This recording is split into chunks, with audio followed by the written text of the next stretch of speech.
perdió en estas elecciones? Yo creo que ganaron muchos y perdieron varios. ¿Quién ganó? Primero creo que ganó el país, porque tuvimos una elección normal, en donde, por cierto, hubo una enorme participación ciudadana, y eso no es cosa menor. Yo diría que eso le imprime a nuestra democracia el signo de que está viva y funcionando. Segundo, creo que el INE gana porque ha sido la institución más atacada por este gobierno, y muchos pensábamos que si Morena tuviese los votos, eliminaría al INE, y creo que eso ha quedado superado.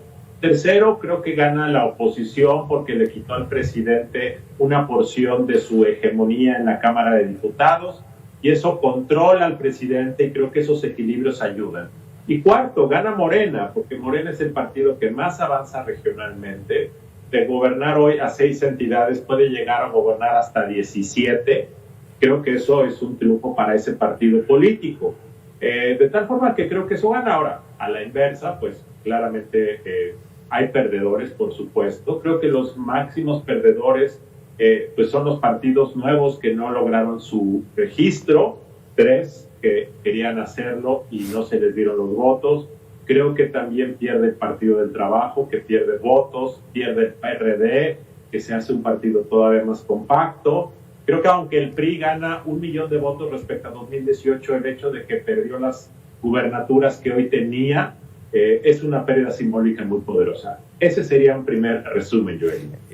A ver, saludos Luis Carlos. En este entorno de lo que estás mencionando, ¿cómo dimensionar? Hablabas tú del PRI, del PRD, no mencionaste al PAN, pero creo que también pierde, reduce en 2 gubernaturas. Pero ¿cómo balancear, cómo evaluar la alianza conformada por estos 3 partidos? ¿Ganó?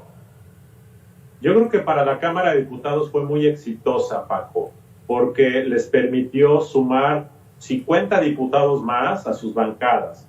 Y eso creo que hubiera sido imposible si cada quien corre por pistas separadas. Donde no fue exitosa fue en las alianzas para gobernador, porque ahí realmente las gubernaturas que ganó la oposición, pues fue no por la alianza, fue por la fuerza de los partidos. Por ejemplo, en Chihuahua el PAN iba en alianza con el PRD, pero básicamente era el PAN solo. En Querétaro, que ganó la oposición, el PAN iba solo. Pero en la mayor parte de las otras entidades donde hubo coalición, esta perdió frente a Morena. Así es que a nivel gubernatura no funcionó, a nivel diputados federales fue exitosa, y a nivel municipal creo que también fue exitosa. Habrá que ir viendo los datos, pero hubo muchas ciudades y municipios que se los arrebataron a Morena, y creo que ahí también hay un éxito parcial.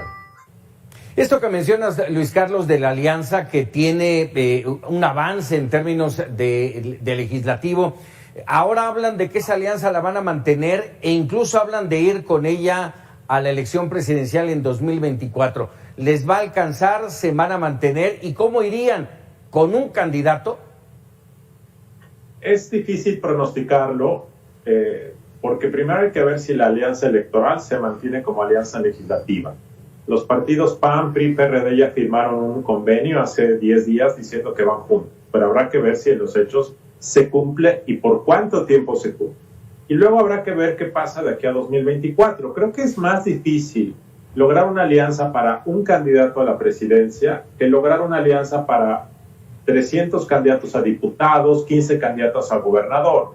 Cuando hay más baraja que repartir es más fácil llegar a acuerdos. Cuando es un cargo relevante es muy difícil lograrlo. Pero habrá que esperar. Creo que es muy anticipado ver qué ocurrirá en 2024.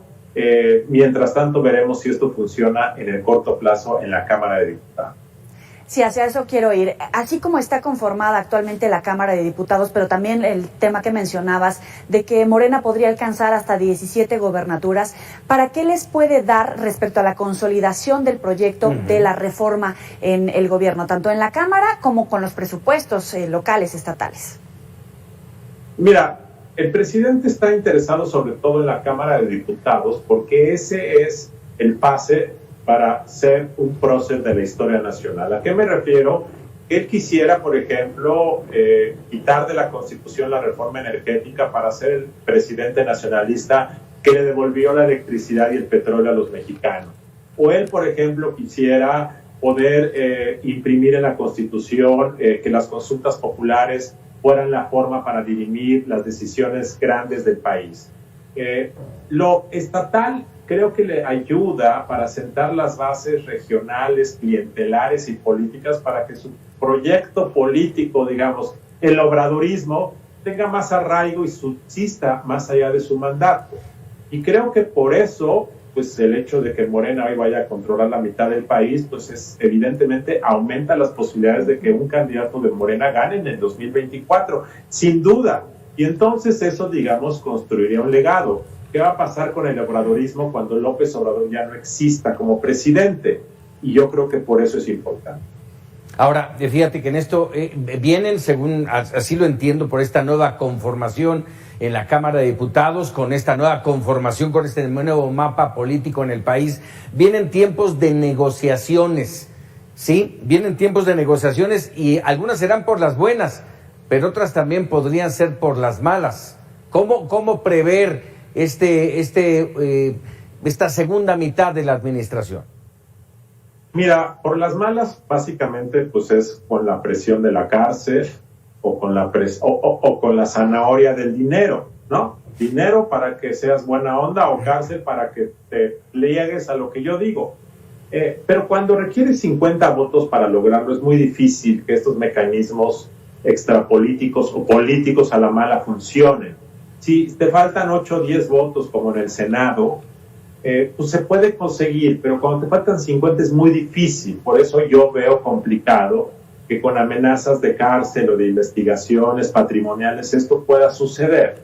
Hoy en la mañana el presidente dijo, aunque me rechacen mi iniciativa para devolverle la Comisión Federal de Electricidad a los mexicanos, lo voy a intentar, porque quiero dejar testimonio. Entonces yo creo que el presidente sabe que algunas cosas serán muy difíciles, pero lo va a intentar, va a cabildear los votos, quizá no lo consiga, pero entonces va a usar eso para acusar a la oposición de estar en contra de los intereses del pueblo mexicano.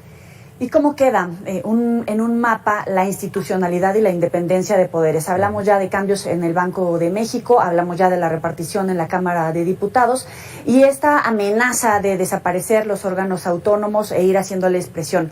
Con miras hacia estos 3 años de gobierno que faltan, ¿cómo quedan las instituciones, la democracia y estos contrapesos?